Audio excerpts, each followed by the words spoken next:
everyone. I hope you're ready for another insightful session. Today, we're diving into an important topic, the ethical considerations of referrals for behavior analysis, specifically focusing on Ethics Code 3.13. If you're new to the channel, don't forget to hit that subscribe button and like the video so you don't miss out on more valuable content. If you're sitting comfortably, grab your notebook because we've got some key takeaways coming your way. Let's get started. These questions focuses on how behavior analysis should handle referrals while maintaining transparency, honesty, and the best interest of the client. Mock exam question number 1. A behavior analyst is working with a teenager who requires additional counseling services for anxiety. The analyst knows of a therapist in their community and recommends them to the family.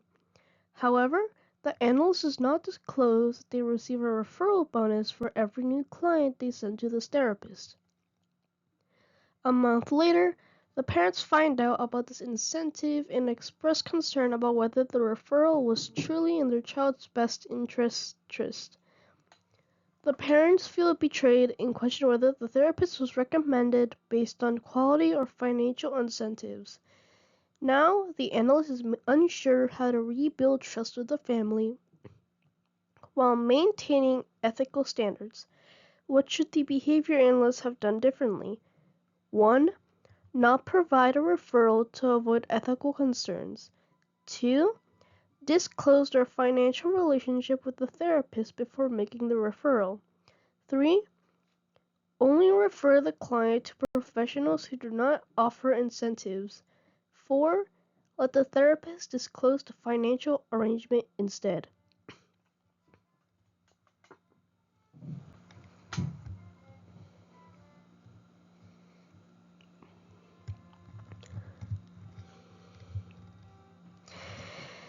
In this scenario, a behavior analyst referred a family to a therapist, but they did not disclose that they receive a financial bonus for making the referral. Later, the family found out about this arrangement and felt betrayed, questioning whether the referral was based on the quality of care or the analyst's financial benefit. The key ethical issue here is the conflict of interest and lack of transparency. The question asks what the behavior analyst should have done differently. Let's break down each options. Option 1. Not provide a referral to avoid ethical concerns. Avoiding referrals altogether is not the right approach. Behavior analysts have an ethical obligation to support clients by helping them access needed services. The issue is not the referral itself, but the lack of disclosure about the financial relationship, so it is incorrect. Option 2. Disclose their financial relationship with the therapist before making the referral. This is the best option. Transparency is essential in ethical decision-making. The behavior analyst should inform the family of any financial incentives or personal ties before making the referral. This allows the family to make an informed decision without feeling misled. Option 3. Only refer the client to professionals who do not offer incentives. While it may seem like a safer option, this approach is not necessary. What matters is not whether the provider offers incentives, but whether the analyst is transparent about any potential conflicts of interest. So it is incorrect. Option 4. Let the therapist disclose the financial agreement instead. The responsibility to disclose lies with the behavior analyst, not the therapist. Analysts must always take accountability for their own ethical obligations and communicate any potential conflicts directly to the family. So it is not the answer. The best ethical practice in this situation is to always be transparent about any financial or personal relationships when making referrals. This builds trust with families and helps clients feel confident that recommendations are made in their best interest.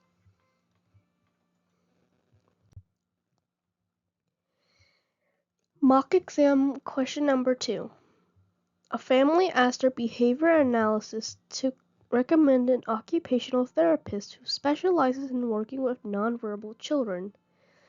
The analyst knows of several good providers, but only provides one name because they personally prefer that therapist's approach. Later, the family struggles with insurance coverage for that provider and wishes they had been given more options.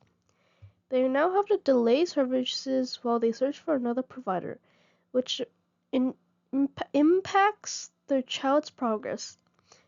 The parents are frustrated and ask why they weren't informed of other choices initially. What would have been the best approach? Offer multiple referrals whenever possible. Only provide one referral to simplify the decision. Decline to provide a referral due to insurance concerns. Let the family find a provider on their own.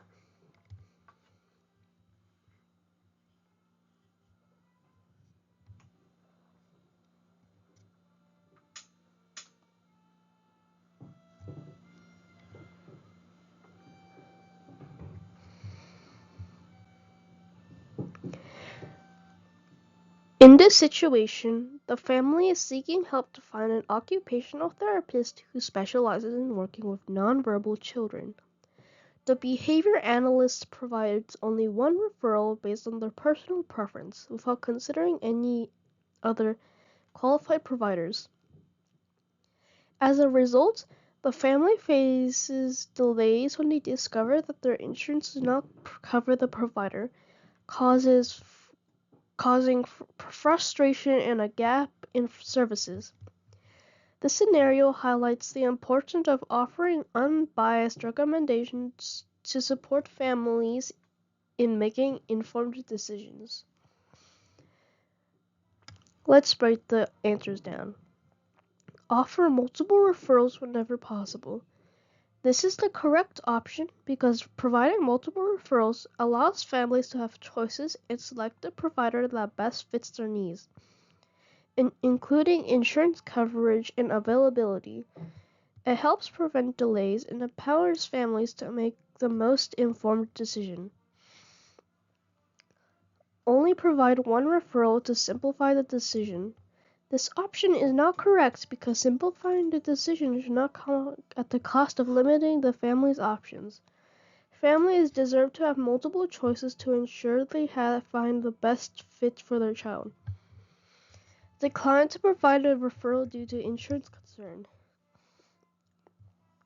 This option is not correct because it is the analyst's responsibility to support families in accessing care, even if there are insurance challenges. The analyst should provide options while inviting families to check coverage. Let the family find a provider on their own. This option is not correct because the behavior analyst has an ethical obligation to help families access services. Leaving families to search on their own may delay care and cause unnecessary stress. So the correct answer is option 1.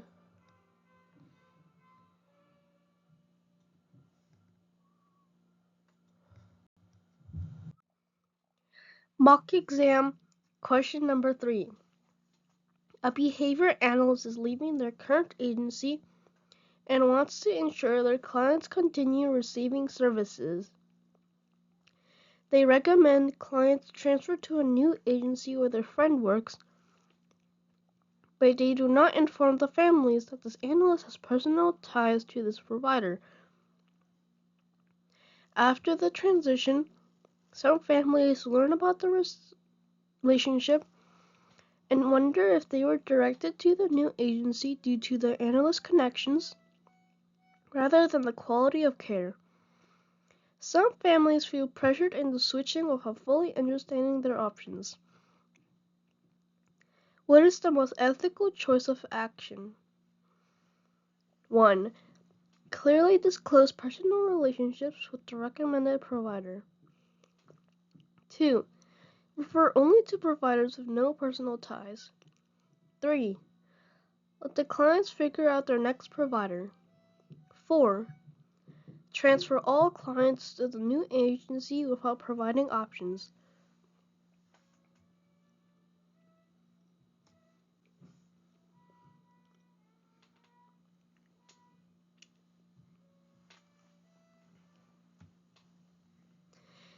In this scenario, the behavior analyst is leaving their agency and wants to help their clients continue receiving services.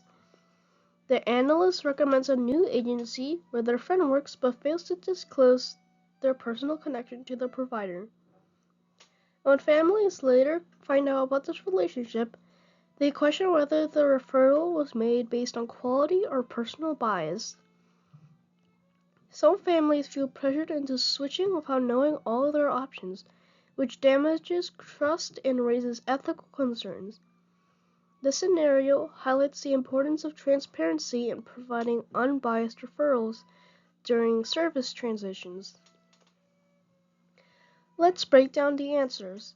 Clearly disclose personal relationships with the recommended provider. This is the correct option because transparency allows families to make informed decisions without feeling misled. The analyst should have openly communicated their connection to the provider and offered other options to maintain trust. Refer only to providers with no personal ties. This option is not correct because having personal ties to a provider does not automatically make the referral unethical. The key issue is whether the relationship is disclosed and whether the referral is based on the provider's qualifications. Let the clients figure out their next provider. This option is not correct because behavior analysts have an ethical obligation to support continuity of care. Leaving clients without guidance could cause service gaps and unnecessary stress for families. Transfer all clients to the new agency without providing options. This option is not correct because families must be given multiple options and the choice to choose the best provider for their needs. Automatically transferring clients removes their right to make an informed decision. So the correct answer is option 1.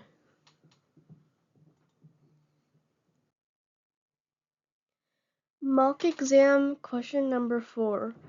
A family expresses concern about their child's speech development and asks their behavior analyst to refer them to a speech therapist. The analyst is unfamiliar with local providers and quickly looks up a random name online to give the family a referral. The family follows up with the recommended provider only to discover that they do not specialize in pediatric speech therapy. Frustrated, they ask the analyst why this provider was recommended without verifying qualifications.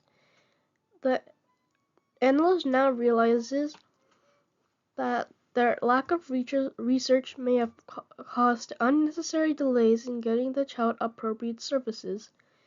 What would be the best ethical practice? 1. Research and verify the provider's qualifications before making a referral. 2. Give the family the first name found online. 3. Decline to provide referrals in unfamiliar areas. 4. Refer the clients based on convenience rather than expertise.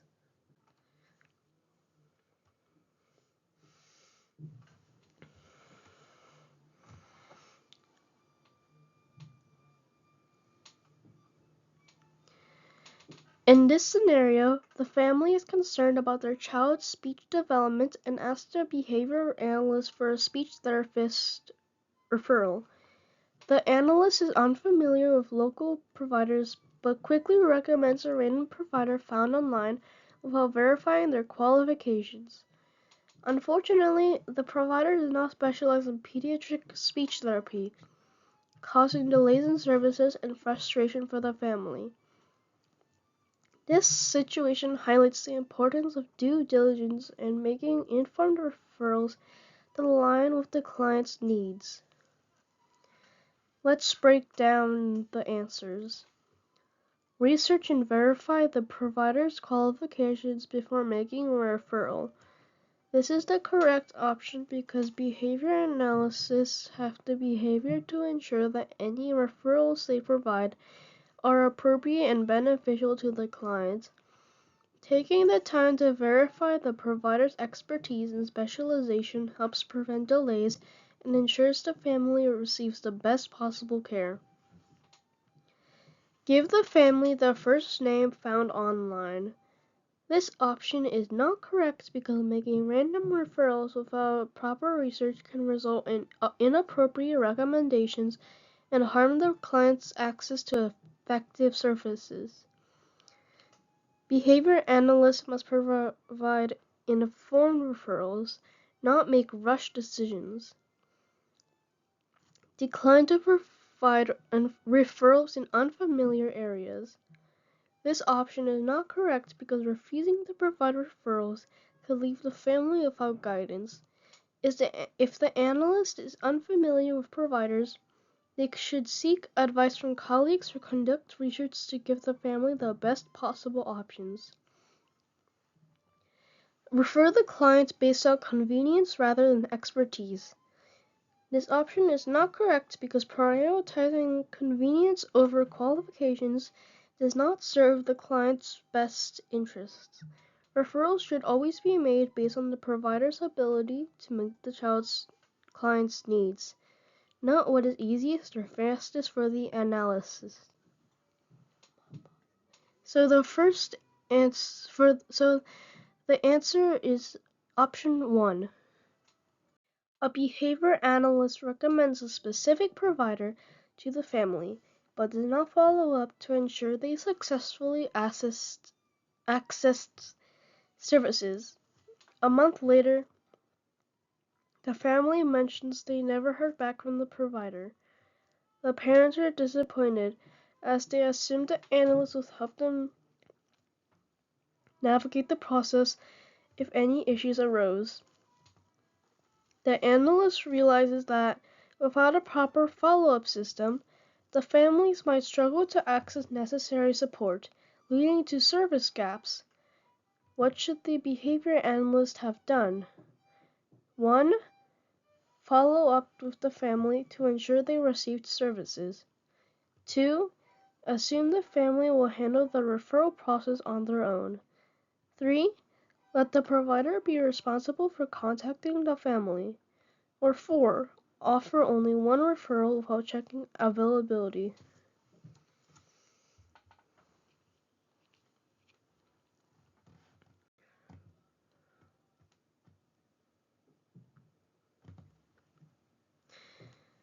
In this scenario, the behavior analyst recommends a provider to the family, but does not follow up to confirm that the family successfully accessed the services. A month later, the family never heard back from the provider, causing disappointment and delays in care. The family expected the analyst to help if any issues arose. This situation highlights the importance of following up on referrals to ensure clients are receiving the support they need without unnecessary gaps. Let's break down the answers. Follow up with the family to ensure they received services. This is the correct option because behavior analysts have a responsibility to support clients in assessing services and help navigate any barriers. Following up shows ongoing care and helps prevent delays in the client's treatment. Assume the family will handle the referral process on their own. This option is not correct because while families play a role in the referral process, the analyst must provide ongoing support. Assuming the family will handle everything could result in missed services and service gaps. Let the provider be responsible for contacting the family. This option is not correct because the primary responsibility lies with the behavior analyst to ensure continuity of care. The provider's role is to offer services, but the analyst must verify that the client successfully accessed those services. Offer only one referral without checking availability. This option is not correct because offering only one referral without confirming availability may lead to delays if the provider is not accepting new clients. An analyst should always check that referrals are accessible and appropriate for the client's needs. So the answer is option 1. Thank you so much for watching today's video. We've covered a lot of important ethical considerations when making referrals as behavior analysts, from being transparent about financial incentives to ensuring families have multiple options. Always remember, as behavior analysts, our responsibility is to act in the best interest of the client by providing informed, unbiased, and well-researched recommendations. If you found this video helpful, be sure to give it a thumbs up and subscribe to stay updated with more ethical discussions and best practices in the field. Drop any questions or thoughts in the comments below. We'd love to hear from you. Until then, take care and keep working towards the best outcomes for your clients.